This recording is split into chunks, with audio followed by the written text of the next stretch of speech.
Mesdames et messieurs, bonsoir et bienvenue dans Diagnostic. Ravi de vous retrouver comme chaque semaine pour une nouvelle thématique médicale. Aujourd'hui, nous abordons un sujet crucial pour notre santé. C'est la thrombose, une maladie parfois silencieuse mais potentiellement grave. Il s'agit de la formation d'un caillou sanguin à l'intérieur de nos vaisseaux, notamment les veines et les artères, capable de bloquer la circulation sanguine.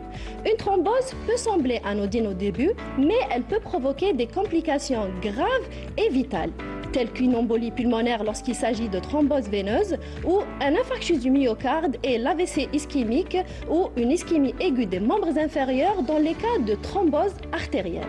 Alors comment ces cailloux sanguins se forment et surtout comment les prendre en charge pour sauver des vies?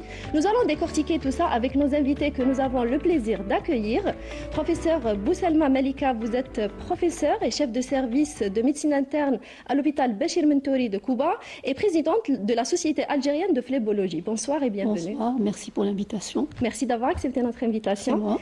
J'ai aussi le plaisir de recevoir Dr Ben Bouaziz Fouad. Vous êtes maître assistant en chirurgie vasculaire à l'hôpital CNMS. Bonsoir et bienvenue. Effectivement, bonsoir. Merci beaucoup pour l'invitation. Merci d'avoir accepté notre invitation. Votre médecin chroniqueuse, Dr Abdelmoumen Sarah, est toujours au rendez-vous. Bonsoir et bienvenue. Bonsoir, Dr Agabi. Aujourd'hui, nous allons parler des bas de contention. Donc nous allons décortiquer tout ça durant ma chronique. Oui, nous allons aussi, à la fin de notre émission, comme d'habitude, répondre à quelques questions que vous nous avez laissées via les réseaux sociaux de Canal Algérie. Avant de commencer de parler des thromboses veineuses et artérielles, je vous invite à suivre ce reportage réalisé par Nawal Beldjilali sur notre sujet d'aujourd'hui.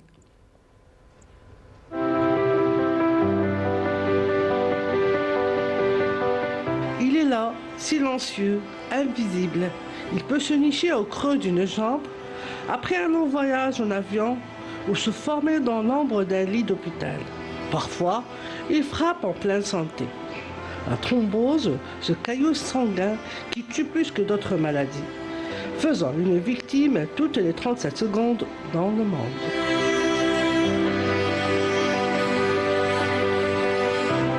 Ce caillou, quand il naît, généralement, c'est au niveau des veines du membre inférieur. Et la gravité, elle est où? C'est qu'après, au bout d'un certain temps, il va migrer, il va aller dans la circulation sanguine et il va arriver à un moment donné, surtout dans la veineuse, le poumon, l'artère pulmonaire, donc il va obstruer l'artère pulmonaire et donc là, à ce moment-là, il va déclencher un état de détresse respiratoire, surtout quand l'obstruction est importante. Maintenant, cette obstruction, si elle touche les artères distales, c'est moins dramatique, mais c'est aussi urgent de traiter.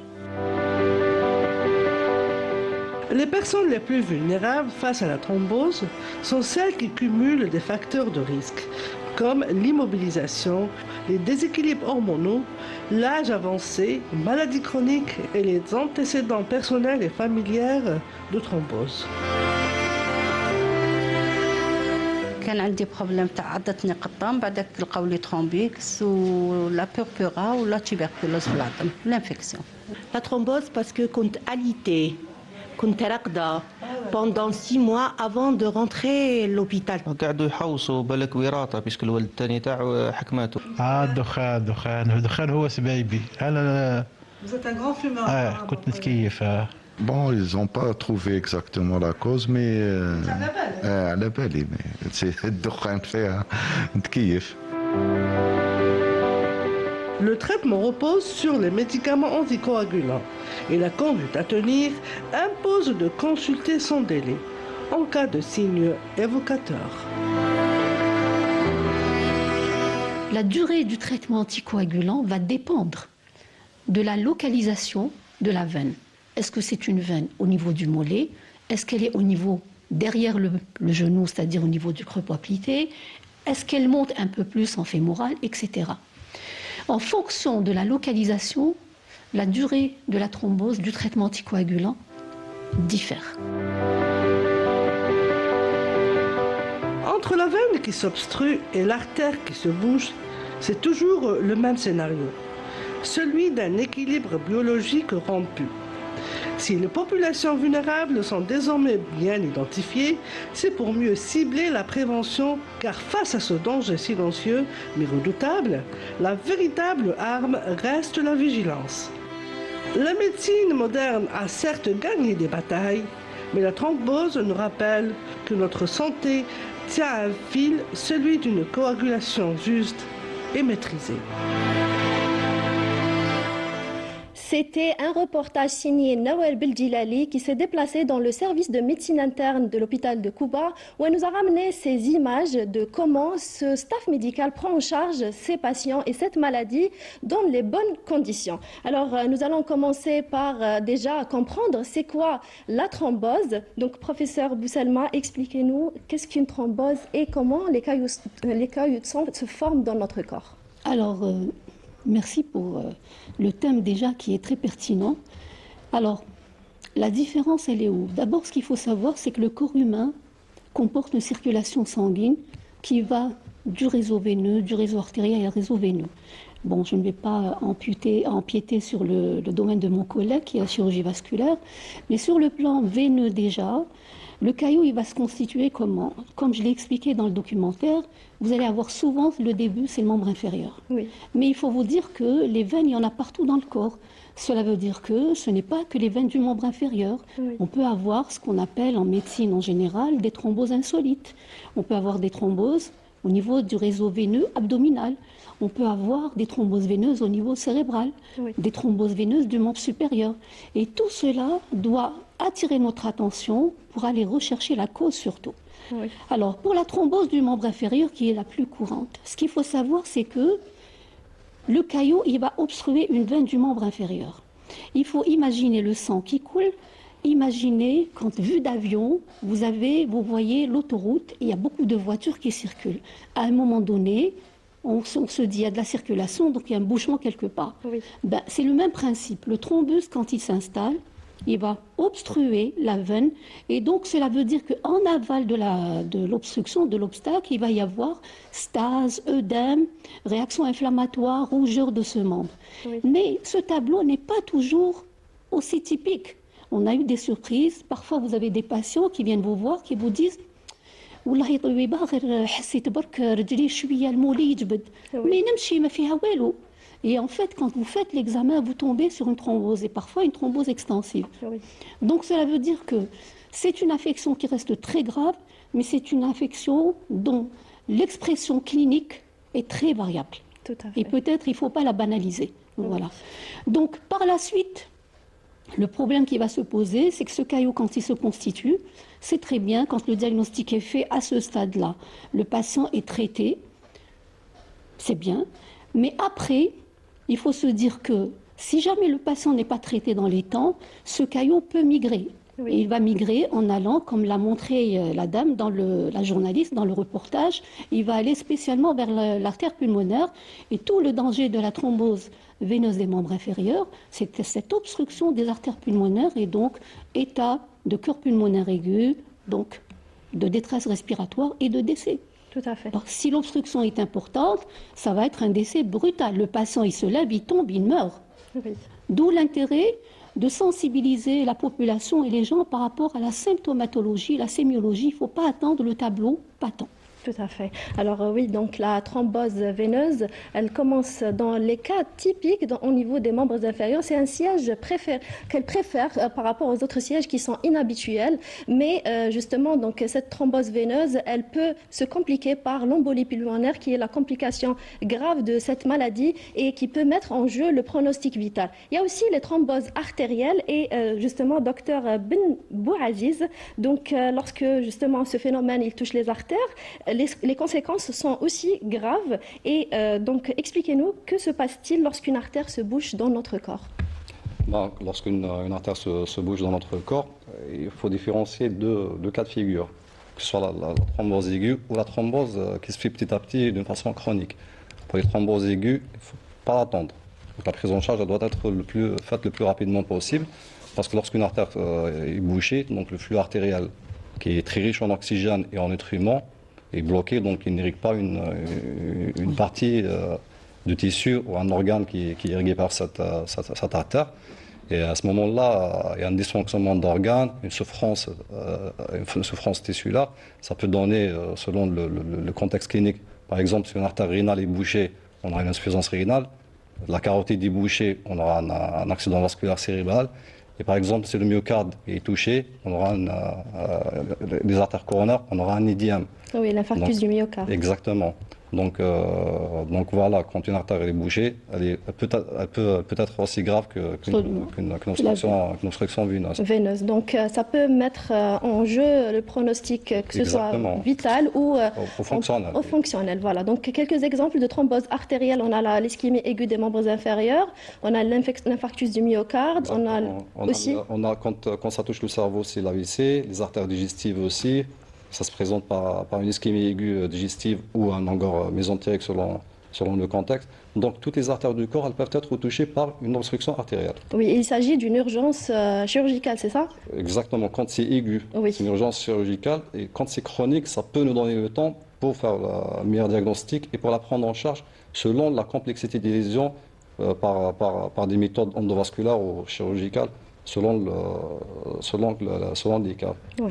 Alors, vous avez compris que la thrombose veineuse ou artérielle, toutes les deux, elles peuvent être dangereuses et causer des complications graves, parfois même vitales. Donc, le pronostic vital est mis en jeu. Alors, Sarah, on a entendu tout à l'heure dans le reportage une patiente qui a dit qu'elle était alitée, qu'elle restait alitée pendant plusieurs mois. Ouais. C'est ce qui a causé la thrombose chez elle. Donc, lors d'une position, on va dire, alitée ou prolongée, alité pendant longtemps et le long courrier, il y a une augmentation de la stase sanguine et c'est ce qui favorise la formation des cailloux de sang. Expliquez-nous pourquoi. Alors dans tous les cas, dans les deux cas, station debout, prolongée, immobile ou assise sans bouger, le principal problème c'est le ralentissement du retour veineux parce que la veine apporte du sang des extrémités vers le cœur. Et là, on a parlé tout à l'heure, le membre inférieur et les plus prédominants. Parce que généralement, les muscles du mollet vont agir comme des pompes pour faire aider le sang à remonter vers le cœur. Et ayant une position statique un moment, donc le muscle va agir en ralenti, donc du coup ce retour va être ralenti. En plus de la gravité qui a toute son importance, la position debout, le sang va descendre en membre inférieur, favorisant cette stase de sang qui est le grand facteur de risque de la formation des cailloux. Donc c'est l'association où le corps est immobile, où le muscle du mollet ne va pas travailler normalement par rapport au membre inférieur. Hein. C'est l'exemple. Donc du coup, c'est ce qui va créer cette stase de sang qui est le facteur favorisant des thromboses veineuses. C'est le caillou de sang au niveau de la veine et non pas à l'artère. Oui. Alors justement, donc c'est parmi les causes de la formation des cailloux de sang au niveau des veines, surtout les veines des membres inférieurs. Professeur Bousselma, donc la formation de ces cailloux a une cause. Ça ne va pas se former comme ça du jour au lendemain. Donc, quelles sont les principales causes de ces thromboses veineuses? Oui. Alors, en fait, il y a le concept de facteur de risque. Donc, une prédisposition à l'occasion d'un élément donné dans la vie du patient, dans l'environnement, qui fait qu'il va y avoir formation de cailloux. Alors, quels sont ces facteurs de risque? Vous avez déjà l'âge. Au-delà de 65 ans, il faut dire qu'on est un peu plus ralenti, etc. Donc on fait plus de thrombose. C'est décrit partout dans le monde. Vous avez la grossesse. La grossesse, c'est connu. Oui, elle est enceinte, elle a des varices, c'est normal. Vous avez également certaines maladies, notamment, nous on préfère dire néoplasie, on n'aime pas trop dire le terme de cancer, mais c'est une population qui est à haut risque de thrombose, à tel point que maintenant vous avez des recommandations dans le monde de prise en charge de la thrombose veineuse chez le patient atteint de cancer. Oui. Vous avez également certaines situations génétiques, c'est-à-dire des anomalies de la coagulation qui peuvent être soit d'ordre génétique ou bien qui sont acquises. Génétique, vous avez certaines familles qui ont des déficits en facteurs de la coagulation. Oui. Alors, ce déficit peut toucher un ou un autre, n'importe quel facteur de la coagulation. Mais il faut dire que le déficit, quand il existe, il n'a pas le même degré de risque, c'est-à-dire un patient qui a un déficit en protéine C, il n'a pas le même risque que celui qui a un déficit en protéine S ou bien en mutation de facteurs, etc. Oui. Donc il y a aussi cette notion. Mais ça, c'est une prédisposition génétique. Oui. Et vous avez la thrombophilie, c'est-à-dire l'anomalie de la coagulation qui est acquise. Nous, on le voit souvent, surtout en médecine interne, c'est dans les maladies auto-immunes, ce qu'on appelle le syndrome des antiphospholipides, entre autres. Oui. Voilà. Vous avez également les positions assises prolongées, elle en a parlé, c'est surtout les longs courriers. Oui. Et les longs courriers, souvent la question qui revient, au bout de combien d'heures le risque existe? À partir de la 6e heure de vol, le risque il est élevé. Oui. Ce qui veut dire qu'il y a un impact en termes de prévention, et Madame va en parler. Il faudra prendre ces dispositions quand on prend un vol long courrier.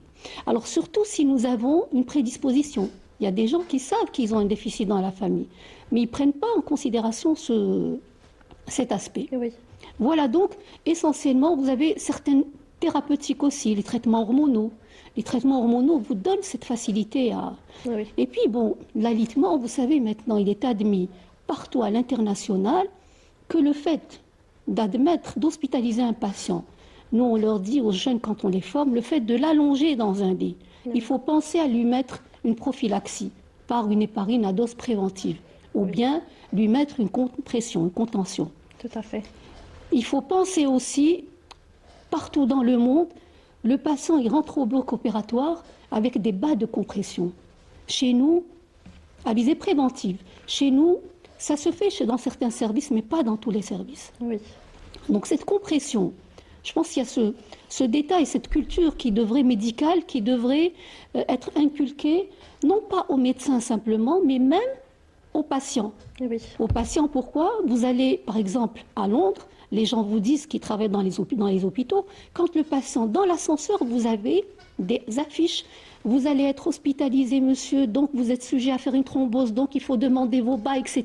Oui. Donc vous voyez, en fait, il faut sensibiliser. C'est important parce que malgré toutes ces sensibilisations, le problème de la thrombose, de l'embolie pulmonaire surtout, n'est pas réglé. Exactement. Voilà. Alors, professeur, aussi, on a les œstroprogestatifs qui sont prises par les femmes peuvent être une cause de la formation de ces caillots de sang?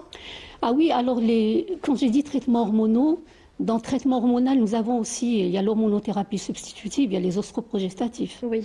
Bon, ça on retrouve souvent, on a eu beaucoup de patients qui font des TVC, des thromboses veineuses cérébrales, et parfois on fait une enquête très exhaustive et il n'y a que ce facteur. Oui. On est obligé de mettre de côté ces œstroprogestatifs, de penser à un autre moyen de contraception parce que ça a quand même été impliqué et pointé du doigt dans ce phénomène de thrombose. Tout à fait. Alors justement, ces thromboses veineuses ne sont pas anodines. Elles ont une cause généralement et toujours, il est important de chercher la cause quand on a un patient qui a une thrombose veineuse. Alors, docteur Ben Bouaziz, donc par rapport aux thromboses artérielles, comment les lésions de la paroi artérielle peuvent-elles favoriser la formation d'un caillot dans une artère? Pour les lésions artérielles, généralement le point de départ c'est la couche interne, c'est l'intima. Alors il faut savoir que l'artère est composée de 3 tuniques. La plus interne c'est l'intima, comme son nom l'indique, elle est en contact intime avec le sang. Elle a des propriétés qui font en sorte d'empêcher les phénomènes de coagulation. Et elle est surtout lisse pour donner un flux linéaire. Il y a aussi la média et l'adventice. Revenons à l'intima. Toute sorte de thrombose, le point de départ, c'est l'intima, avec son endothélium. L'endothélium, quand il est touché, peu importe l'étiologie, que ce soit l'athérosclérose, le traumatisme ou autre chose, le point de départ, il se fait à ce niveau. Il y a une atteinte de l'intima, une cascade de coagulation qui va se former. Et il y aura des plaquettes et les composants sanguins qui vont s'accrocher petit à petit et ça va donner un caillot de sang à ce niveau. Oui, donc c'est ce qui favorise la formation des cailloutons au niveau des vaisseaux. Donc on va dire la paroi artérielle a un rôle dans la formation de ces caillots. Son rôle est pratiquement quasi constant. Oui. Il faut le souligner, il faut le dire. D'accord. Alors justement, professeur Bousselma, tout à l'heure vous avez parlé, parmi les causes, on a les causes, la thrombophilie et la maladie, enfin les maladies héréditaires de cette thrombose, qui cause cette thrombose veineuse. Justement, chez qui on doit chercher ces maladies? Comment Alors toute la difficulté est là. C'est une question qui revient souvent. Oui. Parce que quand on a une thrombose, effectivement, on fait un bilan exhaustif. Bon, quand c'est un premier épisode, on traite et après on surveille. S'il n'y a pas de facteur de risque dans la famille, il n'y a pas eu... Mais quand il n'y a pas eu de facteur déclenchant cette thrombose, on reste très vigilant. Oui. Alors, est-ce qu'on va aller vers un problème d'un bilan thrombophilique complet? Vous savez, en termes d'économie de santé, on coûte très cher à l'État. C'est vrai qu'on a beaucoup d'examens gratuits à l'hôpital, mais un bilan de thrombophilie, c'est très cher. Alors, il faut se poser la question, quand on a, par exemple, la dame qu'on avait montrée, qui avait fait une thrombose veineuse cérébrale, elle avait fait un ABC d'abord, donc avec déficit, etc. Et puis, dans le tas, on fait une imagerie, un angio-MR, on tombe sur une thrombose, une atteinte du versant artériel et une atteinte du versant veineux. Oui. Là, c'est clair qu'il fallait se poser des questions. C'était pas normal. Oui. Et après, quand on essaie, bon, comme elle était obnibulée, etc., on ne pouvait pas le faire dans l'immédiat, à distance, quand elle s'est réveillée, on se rend compte que, ah oui, j'ai mon père qui a fait une thrombose, j'ai ma sœur qui a tel problème. Donc, en fait, c'était des thromboses un peu partout. Et donc, l'interrogatoire, déjà, nous permet de nous orienter. Oui. Voilà. Maintenant, je vous dis, on ne peut pas le faire de manière systématique à tous les patients. Oui. Voilà, ça reviendrait trop cher. Tout à fait. Donc, il y a des cas particuliers, notamment le sujet qui a des antécédents familiaux de thrombose. Les antécédents familiaux de thrombose, Oui. les récidives de thrombose. Oui. Quelqu'un qui fait une thrombose une fois et qui refait encore d'autres, il faut se poser la question. Et puis, il y a aussi le contexte de thrombose, ce qu'on appelle en médecine, nous, thrombose insolite. En fait, c'est les thromboses atypiques, de siège atypique. Oui. Ces thromboses-là ne fait pas une thrombose du membre supérieur à n'importe qui. Oui. Ne fait pas une thrombose veineuse cérébrale n'importe qui.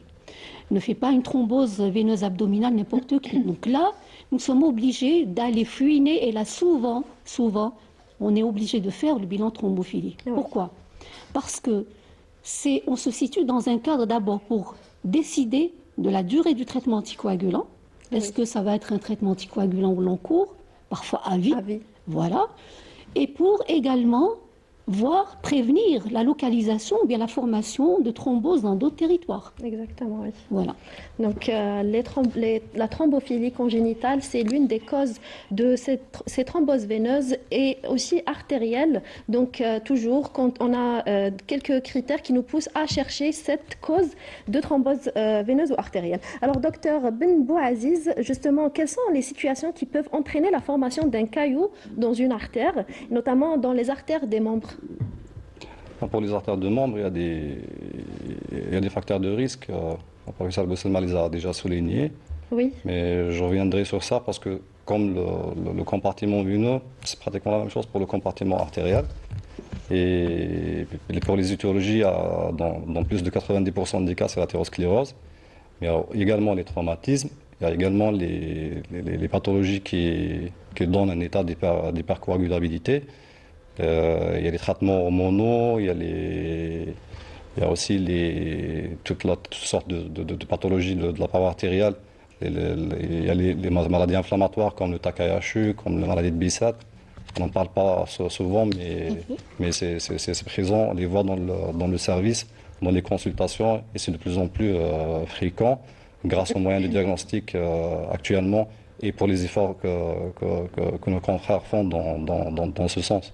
Oui, donc l'athérosclérose, c'est l'accumulation de gras au niveau des vaisseaux, c'est ça? Exactement, oui. Tout à fait. Donc, et aussi, on a les traumatismes. Vous voulez dire quoi par les traumatismes pour que les téléspectateurs... Pour les traumatismes, on a que ce soit les traumatismes, les coups et blessures volontaires à l'extérieur, Et également les traumatismes iatrogènes lors des traitements, les ponctions qu'on fait au niveau des artères et tout, ça peut donner par la suite des traumatismes. Donc c'est des gestes médicaux qu'on fait qu'ils vont causer des thromboses artérielles, c'est ça? Exactement, des complications par la suite. Tout à fait. Alors, oui, professeur. Pardon, peut-être je reviendrai à ce que disait le docteur Benbouaziz. Il avait souligné le concept de facteur de risque. Oui. C'est vrai qu'il y a beaucoup de caractéristiques communes entre les facteurs de risque de l'artériel et veineux, mais la particularité est là, peut-être qu'il faudrait attirer l'attention de la population dans le cadre de la prévention. Ces thromboses artérielles, souvent nous avons derrière un diabétique, un hypertendu, c'est ce qu'ils reçoivent chez eux dans le cadre de l'urgence, en consultation. Donc un tabagique. Oui. Voilà. Donc il faut insister auprès des patients, leur dire attention, tout ce qui se fait dans la prévention est important, il faut en tenir compte. Équilibrer un diabète, équilibrer une HTA, etc. etc. Alors, professeur Boussalma, je voulais vous poser la question, est-ce que ce caillot sanguin peut venir à travers le cœur, comme dans la fibrillation auriculaire, dans les maladies cardiovasculaires qui peuvent causer? Alors, veineux, non. On est dans un concept un peu particulier, je ne voudrais pas l'aborder, on va se compliquer la chose, le FOP. Plutôt oui, effectivement, eux, ils sont souvent chirurgiens vasculaires, confrontés dans le cas de l'urgence à des situations d'ischémie du membre. Et en fait, c'est des patients qui n'avaient rien, mais quand ils font un électro, etc., ils tombent sur une fibrillation auriculaire, donc ils font une écho, ils tombent sur les caillots en intracardiaque, etc. Oui, ils sont très confrontés, les chirurgiens vasculaires, dans le cas de l'urgence, à ça. Oui, ça donne une ischémie aiguë des membres inférieurs et c'est une extrême urgence. On a un délai de prise en charge, docteur, dans l'ischémie aiguë? En fait, la définition, elle est claire. On peut traiter les ischémies aiguës allant jusqu'à 15 jours. Oui. D'accord, ça c'est la définition. Puisqu'on est confronté dans la réalité à des situations un peu extrêmes, parce généralement on reçoit des malades un peu tardivement. Et à ce moment-là, même si on veut faire quelque chose, on risque de tomber dans l'inverse. On risque de léser les patients, parce qu'il y a ce qu'on appelle un syndrome de revascularisation. Oui. En fait, quand les tissus ils sont complètement lésés, je vais dire entre parenthèses broyés, ça ne sert à rien de faire désobstruer une artère et aggraver le pronostic vital du patient. Parce que perdre un membre, on parle de pronostic fonctionnel, perdre sa vie après une revascularisation, c'est l'inverse. Donc, c'est pas qu'on refuse de les traiter, mais on leur sauve la vie en quelque sorte en ne faisant rien. Donc il faut savoir quand est-ce qu'il faut intervenir et quand est-ce qu'il faut traiter d'une façon médicale. Tout à fait. Et quels sont les symptômes que ces patients ressentent quand ils font une ischémie aiguë des membres inférieurs? Généralement, comment ça se manifeste? Ça se manifeste généralement avec une douleur très très intense, une douleur brutale. Les patients nous dit carrément que j'avais rien, j'étais en train de marcher, j'étais en train de dormir et subitement je me réveille avec une douleur très très importante. Et il y a aussi une froideur très importante aussi. Et une pâleur aussi. La pâleur, exactement. Donc que ce soit une pâleur ou une pâleur, oui. Et on a également une disparition des poux dans tout le membre. Et selon la gravité de la lésion, on peut tomber carrément sur des paralysies. Donc il vous dit, j'arrive pas à bouger mon membre, il est complètement absent, je n'arrive pas à ressentir quoi que ce soit. Et donc c'est des signes qu'il faut alerter le patient. Il faut qu'il consulte le centre le plus proche pour accélérer en quelque sorte la prise en charge. Exactement. Alors les thromboses veineuses et artérielles, donc ce sont des maladies qui sont graves, qui peuvent donner des complications graves et qui peuvent coûter parfois un membre. Par exemple, pour l'ischémie aiguë des membres inférieurs, ça nécessite parfois une amputation lorsque le patient y consulte tardivement. Donc c'est pour ça d'où l'intérêt ou l'importance de sensibiliser aujourd'hui par rapport à ces thromboses veineuses et artérielles. Donc, professeur Boussalma, les thromboses artérielles, on a parlé des symptômes. Et par rapport aux thromboses veineuses, comment ça se manifeste cliniquement? Alors, les thromboses veineuses, comme je vous l'ai dit, ça dépend. Si c'est le membre inférieur, vous pouvez avoir le patient qui vient avec un membre œdématié, parfois un très gros membre. C'est-à-dire que là, il n'y a pas photo, la différence, elle est là. De l'œdème. Parfois c'est bleu, c'est rouge, ça dépend du degré d'obstruction et du degré du stade auquel le patient arrive. Ça c'est quand c'est le membre inférieur. Mais ça commence souvent par, ils vous disent, douleur, une petite douleur au mollet. Vous voyez, l'artérielle aussi, c'est douleur au mollet. Mais dans l'artérielle, elle est plus aiguë, c'est différent. Oui. Donc la différence, elle est là. Et puis cette douleur-là, ça tire, on n'arrive pas à marcher. Et ça devient l'œdème, etc. Quand c'est le membre supérieur, vous savez, les patients ne s'en rendent pas compte, ils commencent par avoir un peu d'œdème. Après un engourdissement, ils trouvent que le membre est lourd. Oui. Et après, ça va devenir plus patent, le membre devient froid, etc. S'il y a nausée, etc. Alors, quand c'est une thrombose au niveau, ce qu'on appelle au niveau cœlo-mésentérique, que les chirurgiens vasculaires connaissent très bien, Au niveau de l'abdomen, c'est ça? l'abdomen, c'est tout simplement des douleurs abdominales. Oui. Voilà, qui traînent. Le patient, il vient, il est pris en charge pour peut-être colopathie, peut-être ceci, peut-être. Et en fait, c'est une ischémie, c'est une thrombose veineuse abdominale qui s'est installée. Oui. Alors, quand c'est au niveau, par exemple, des axes à destinée encéphalique, c'est-à-dire les jugulaires, il y a quand même de l'œdème, une douleur au niveau cervical qui s'installe. Quand c'est au niveau cérébral, c'est là le problème. Oui. Parce que quand c'est au niveau cérébral, le premier symptôme, c'est les céphalées, les maux de tête, les migraines. Oui. Et c'est des patients qui vont tourner en rond pour des migraines qui ne répondent pas au traitement. Donc il faut avoir le réflexe d'aller voir son médecin et de dire ça ne va pas. Pour aller faire une imagerie, puisque là, c'est l'angiomère cérébrale qui va trancher. Oui. Donc ce sont l'ensemble de ces données. Et le problème, c'est que la thrombose veineuse cérébrale, comme l'AVC ischémique, elle peut donner un infarctus veineux, et donc de l'ischémie cérébrale, et donc donner un déficit moteur. Oui. Et là, on se dit, ah tiens, il a fait un AVC. Mais c'est un AVC d'origine veineuse. Tout à fait. Donc, tous ces signes-là, il faudrait en tenir compte. C'est-à-dire que la population ne doit pas négliger. Et les médecins, parce que le patient, son premier interlocuteur, c'est le médecin généraliste, dans les consultations, dans les polycliniques, etc. Je pense que c'est ça le message qu'il faudrait essayer de faire passer. Oui. Et ne pas hésiter à demander un examen complémentaire, même de manière abusive. Au moins, on est tranquille. Tout à fait, oui. D'accord. Donc, par rapport à ces thromboses veineuses, tout à l'heure, professeur Bousselma nous a parlé d'une complication qui est l'embolie pulmonaire. C'est quand ce caillou sanguin, il va se détacher, il va migrer au niveau des artères pulmonaires. Et justement, docteur Ben Bouaziz, lorsqu'une artère pulmonaire est obstruée, donc, quelles sont les conséquences sur notre santé, notre organisme? Qu'est-ce qui se passe exactement? Là, quand on a une artère pulmonaire, je vais empiéter un peu sur le domaine d'expertise de notre cher professeur, mais quand une artère pulmonaire est bouchée, il y a des conséquences, que ce soit sur le système cardiovasculaire ou d'une façon systémique, parce que le poumon, comme on le sait tous, c'est l'organe qui est censé oxygéner le sang qui vient dans les artères pulmonaires. Oui. Quand une artère pulmonaire est touchée, qu'elle soit grande, une artère principale ou une accessoire, ça donne un sang qui n'est pas vraiment oxygéné. Donc on tombe dans l'époxy. Et sur le plan cardiovasculaire, donc la pompe cardiaque sur le cœur droit qui est en train de pomper du sang, il y a un obstacle, donc il y aura des conséquences.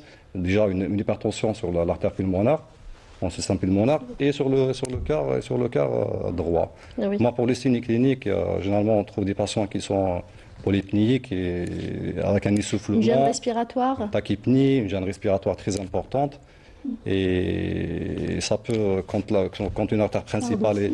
Oui, exactement. Et quand une artère principale est touchée, ça peut donner exactement, carrément, dans des cas extrêmes, la mort, malheureusement. Oui, donc il s'agit d'une maladie très très grave et qui peut, on va dire, mettre en jeu le pronostic vital du patient. Exactement. Tout à fait. Alors, professeur Bousselma, puisqu'on a parlé des complications, il y a une autre complication qui s'appelle la maladie post-phlébitique ou post-thrombotique. Donc, c'est quoi déjà cette maladie et quand est-ce qu'elle s'installe? Oui, alors, dans le cadre de la thrombose veineuse ou bien de la maladie thromboembolique veineuse, puisqu'embolie pulmonaire et thrombose veineuse portent le nom de maladie thromboembolique veineuse. Alors, quand il y a une thrombose veineuse du membre inférieur, c'est vrai, c'est bien, on traite, on met des anticoagulants, on va jusqu'à finir la durée du traitement anticoagulant requise par les recommandations. Et puis, après, parallèlement, dans l'immédiat, il faut associer à ce traitement des bas de contention. Ou bien, quand il s'agit d'un œdème qui est très important, vous ne pourrez pas avoir de bas sur mesure, donc vous serez appelé à faire appel au bandage de compression que le médecin s'est installé. Et quand, après le membre régresse de volume, on passe au bas. Oui. Alors, la particularité de ces bas, je ne vais pas empiéter sur le domaine de madame, c'est que c'est vrai qu'il faut les mettre pour une durée déterminée, pouvant aller jusqu'à 2 années, pour prévenir ce syndrome post-thrombotique. C'est quoi ce syndrome post-thrombotique? Vous savez, avec le temps, quand le patient ne guérit pas bien de sa thrombose, que va-t-il se passer? Il va y avoir des remaniements au niveau de la paroi veineuse. La paroi veineuse, qui est censée être élastique, va perdre son élasticité. Elle va être perméable. Il va y avoir du liquide, du plasma, des sérosités donc, et des globules rouges qui vont passer de la barrière du vaisseau vers en sous-dermique, en dermo-hypodermique, en hypodermique. Et c'est ce qui va être à l'origine, ces remaniements vont être à l'origine d'une fibrose. Et donc cela va vous donner un membre inférieur qui est de couleur foncée, surtout au niveau du tiers inférieur du membre, couleur foncée brunâtre et pratiquement qui fait très mal. Le patient n'arrive pas à marcher, etc. Oui. Donc, pour prévenir ce syndrome post-thrombotique, j'en parlais tout à l'heure avec M. Benbouaziz, il y a 2 éventualités. Oui. La première et la plus classique, c'est de bien traiter la thrombose, de mettre son bas de compression. Et le bas de compression, quand on l'achète, c'est vrai, nous avons ce problème chez nous, les bas de compression ne sont pas remboursés. Ailleurs, ils ont compris, ils ont inclus dans leur carte vitale, etc. Tout à fait, oui. Et ils sont chers. Ils ont une durée de vie? Ils ont une durée de vie. Oui. Un bas de contention ne dure pas jusqu'à 1 année ou 2 années, 6 mois la limite. Oui. Et un bas de contention, madame va expliquer comment l'entretenir. Oui. C'est tout un entretien. D'accord? Tout à fait. Voilà. Donc, avec ces bas de contention dans le traitement de la thrombose veineuse, on a aussi d'autres traitements d'ordre médical. Qu'est-ce qu'on prescrit généralement pour les patients qui ont cette thrombose veineuse? Dans l'immédiat, avant la prescription du bas, c'est l'anticoagulation. Oui. Voilà.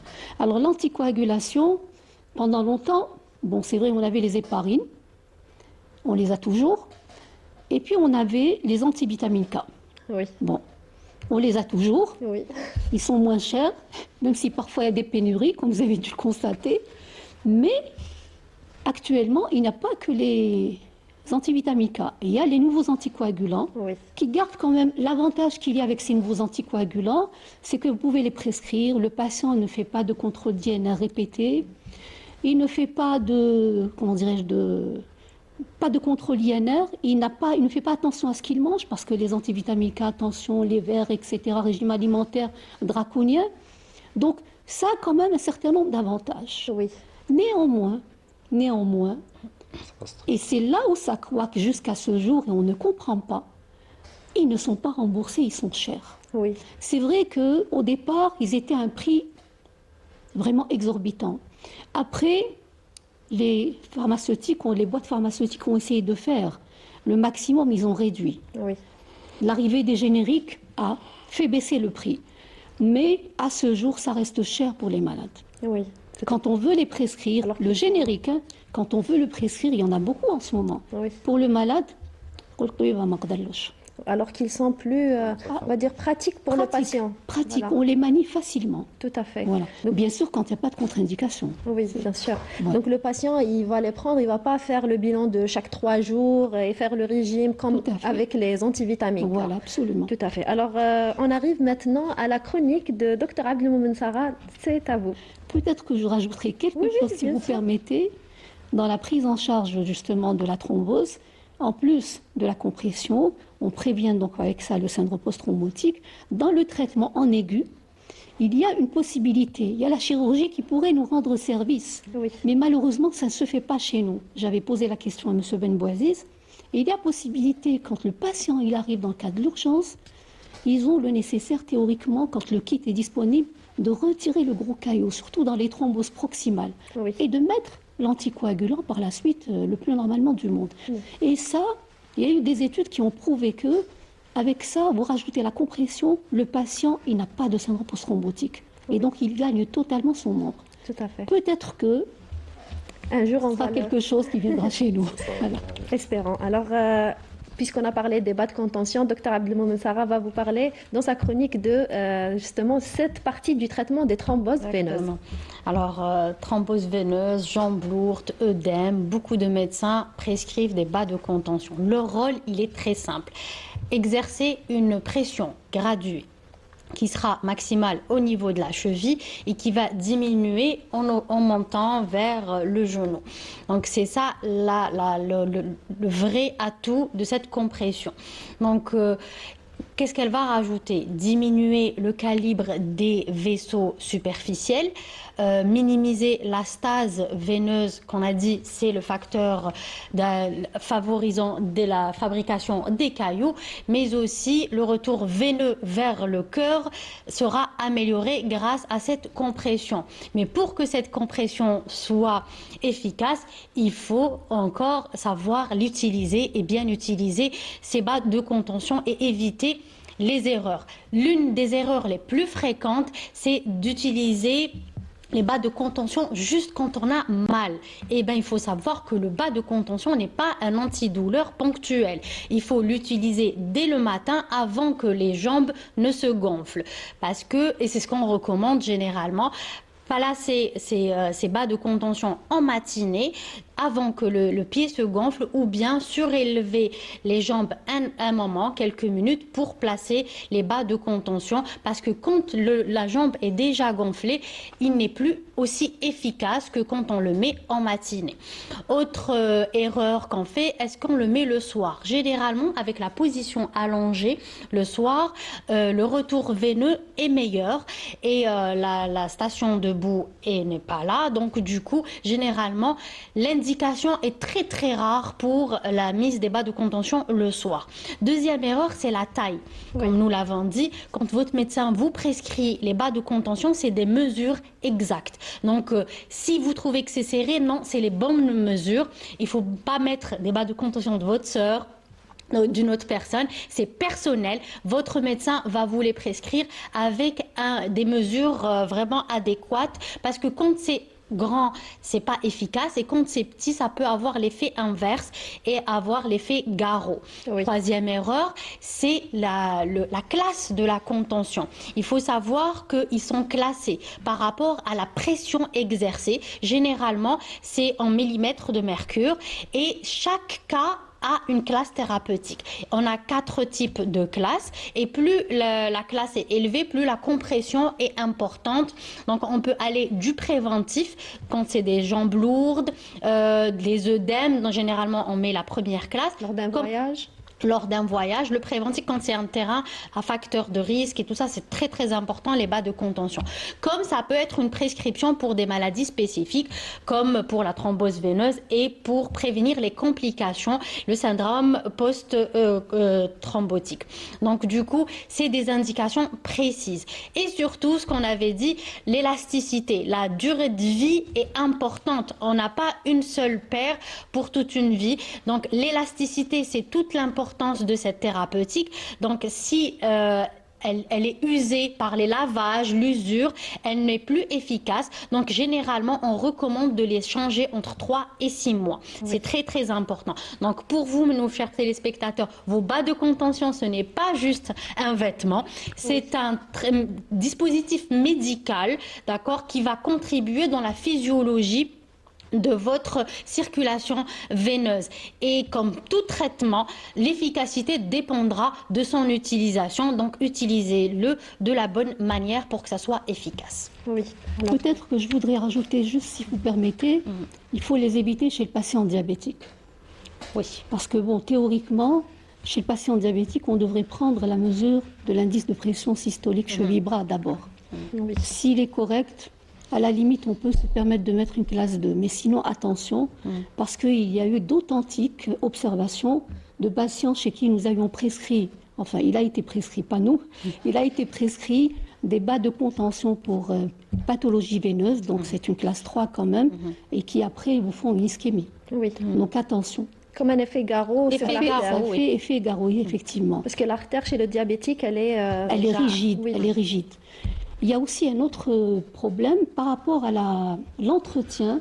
Je pense qu'il faut expliquer aux gens que le bas de contention ne se lave pas en machine. Oui. Il se lave à la main. Et il ne se lave pas avec des détergents, avec du savon de Marseille seul. Si vous voulez que votre bas dure, et il ne se lave pas avec les détergents, et on ne le laisse pas sécher devant un chauffage. Oui. Ça, c'est important parce que sinon, il va perdre de son élasticité et donc automatiquement, c'est comme si on n'a rien fait. Tout à fait. Donc, c'était des conseils par rapport au port des bas de contention et aussi à l'entretien pour ce, justement, dispositif médical qui va, on va dire, vous aider par rapport au traitement et à la guérison de cette thrombose veineuse profonde et aussi pour la prévention de la maladie post-phlébétique, professeur. Donc, docteur Benbouaziz, par rapport aux techniques chirurgicales dans les thromboses artérielles, on a parlé tout à l'heure que quand le patient arrive tardivement, il y a l'amputation, mais s'il arrive à temps, donc il y a des techniques et donc un traitement chirurgical qu'on peut lui offrir. Quelles sont ces techniques-là? Bien sûr, il y a toute une panoplie de techniques à proposer à nos patients. Bon, pour les ischémies aiguës, généralement, on fait ce qu'on appelle une embolectomie à la sonde de Fogarty. Alors, on fait une petite incision au niveau de l'artère, on retire le caillot parce généralement il est frais et le problème est réglé. Mais pour les occlusions chroniques, il y a des techniques et des techniques, que ce soit des techniques conventionnelles classiques ou des techniques modernes endovasculaires. Ce qu'on peut proposer par exemple, c'est pour une artère carotide, on peut faire ce qu'on appelle une endartérectomie. On ouvre la carotide, on enlève la partie de vaisseau qui est malade et on peut refermer soit sur patch ou on refait l'anastomose d'une façon habituelle. Et il y a aussi ce qu'on appelle les bypass, ou bien les pontages artériels pour court-circuiter exactement la partie qui est occluse et faire irriguer l'ensemble de membres, que ce soit par un substitut veineux via la saphane on enlève une veine de la cuisse et on va... On enlève les saphanes. Soit la petite saphane ou la grande saphane. Pour ce qu'on appelle le substitut vasculaire, c'est pour substituer la partie de l'artère qui est malade. Oui.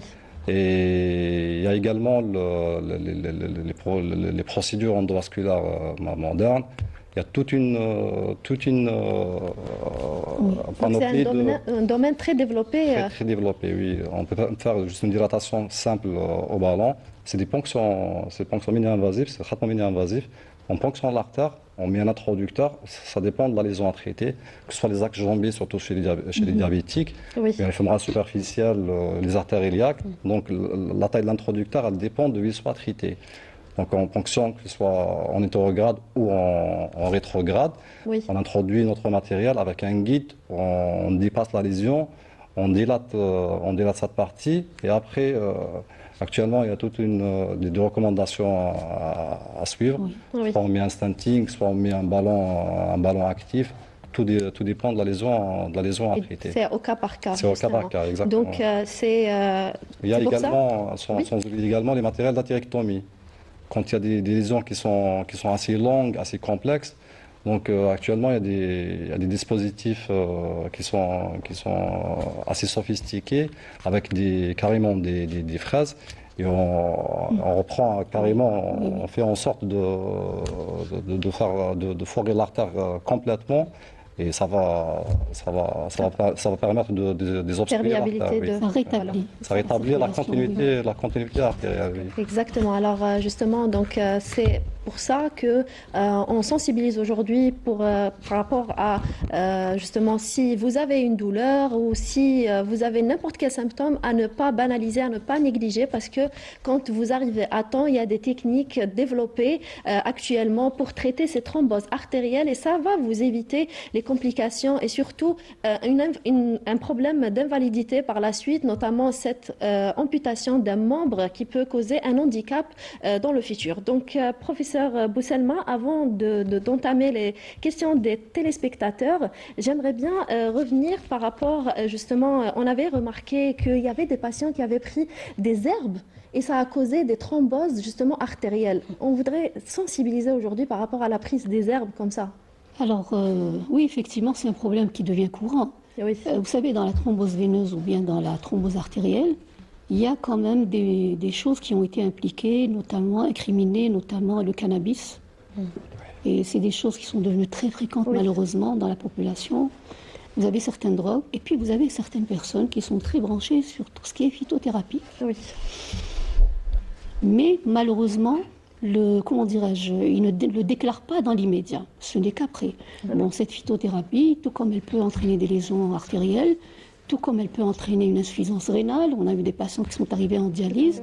Donc je pense qu'il faut attirer l'attention des jeunes par rapport à la toxicomanie qui est pourvoyeuse de lésions vasculaires. Oui. Ça, c'est le gros problème. Les morts subites que l'on voit souvent en voiture, en voilà, ce n'est pas rien. Et ça a été prouvé, la dernière fois en médecine légale, il le disait, les autopsies le prouvaient. Donc il faut, je pense, sensibiliser les jeunes par rapport à la iatrogénie. Tout à fait. Oui, oui. Alors justement, on place maintenant aux questions des téléspectateurs. Vous nous avez laissé quelques questions via les réseaux sociaux de Canal Algérie. Et justement, la première question donc, pour vous, docteur Ben Bouaziz. Alors le téléspectateur nous a dit que je me suis fait opérer d'une artère bouchée dans la jambe il y a quelque temps. Est-ce que déjà ce problème peut revenir même après une intervention chirurgicale, enfin après avoir fait cette intervention chirurgicale, pardon? Oui, non. Oui, ça peut revenir si le patient n'est pas vraiment discipliné, parce que, comme on sait tous, il y a des facteurs de risque. Pour arriver à faire une occlusion artérielle, c'est que le patient avait des facteurs de risque. Donc il faut les éliminer. Je parle des facteurs de risque modifiables. Oui, Les tabagiques, il faut... Surtout. Surtout. Oui, Le tabac, tout à fait. d'ailleurs, trois quarts des patients ils sont fumeurs. Oui. Il nous dit carrément, soit il est fumeur actif, il a déjà des antécédents, il a cessé, mais donc il faut éliminer les facteurs de risque modifiables, il faut équilibrer son diabète, il faut agir sur sa tension artérielle, il faut faire de la marche, Oui. Mais après, c'est vrai que même les pontages, que ce soit des prothèses, ils ont une durée de vie. Oui. Par exemple, pour les prothèses orthobifémorales, ça peut aller jusqu'à 30 ans, 35 ans. Mais ça a une durée de vie quand même. Oui. Donc oui, ça peut se thromboser. Mais si on fait ce qu'il faut faire sur les facteurs de risque, ça peut aller au-delà de... Oui. Donc, tout à fait. Alors, professeur Bousselma, une autre question par rapport à la phlébite. Donc, une téléspectatrice parle. Donc, j'ai fait une phlébite et mon médecin m'a prescrit un traitement pour fluidifier le sang. Quelles sont les précautions particulières à respecter pendant ce traitement? Je pense qu'elle parle des antivitamines K. Je pense qu'elle parle... Enfin, ça dépend. Oui. Bon, si c'est les antivitamines K, c'est classique. Bon, il faut d'abord prendre son traitement à heure régulière. Il faut éviter tout ce qui est interaction parce que les patients, ils ont tendance à s'automédiquer. Et dans l'automédication, ce que nous retrouvons surtout dans les hémorragies digestives, etc., les anticoagulants, les patients, ils prennent les anti-inflammatoires. Oui. Et ça a une forte interaction avec les antivitamines K. Il y a une gamme d'antibiotiques, d'antibiothérapie. On fait une angine, on s'autoprescrit par exemple, de l'augmentin, on s'autoprescrit pour une histoire digestive de la ciprofloxacine, et ça a des interactions quand même avec les anticoagulants. Tout à fait. Donc je pense que là, il faut lui dire qu'elle ne prend aucun traitement sans demander avis de son médecin traitant. C'est très simple. C'est le meilleur moyen d'éviter de faire ce qu'on appelle en pratique clinique des accidents aux antivitamines K. C'est-à-dire l'IN arrive à monter et ensuite elle va saigner, etc. Oui. Si maintenant elle est sous nouveaux anticoagulants, je ne sais pas, je doute un peu, écoutez, les précautions qui sont à prendre dans ce cas-là, il faut éviter les interactions médicamenteuses. Là, il faut se référer à son médecin traitant. Et puis, bon, on est sous anticoagulants, qu'il s'agisse d'antivitamine K ou de nouveaux anticoagulants oraux.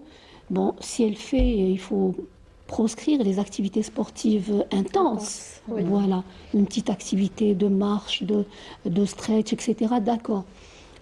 Éviter les efforts violents.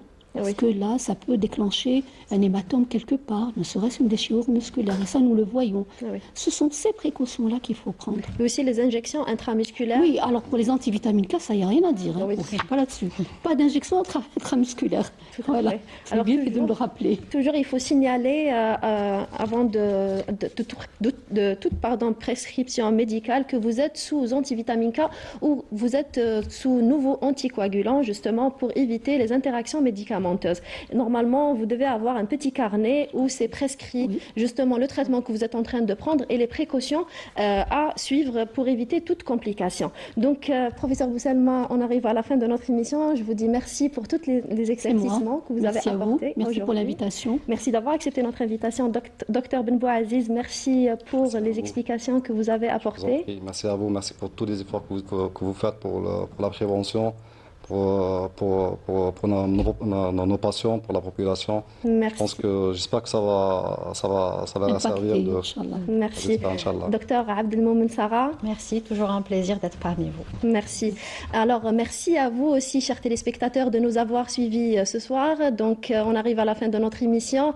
Vous avez bien compris que les thromboses veineuses ou artérielles, donc, c'est pas des maladies anodines. Elles peuvent provoquer des complications graves. Soyez attentifs pour votre corps, surtout par rapport à n'importe quel nouveau symptôme. Il faut le signaler et consulter, à ne pas banaliser, à ne pas négliger. Et aussi, si vous consultez à temps, ça peut sauver votre vie dans certains cas. Donc, je vous donne rendez-vous la semaine prochaine. Prenez soin de votre santé et à bientôt.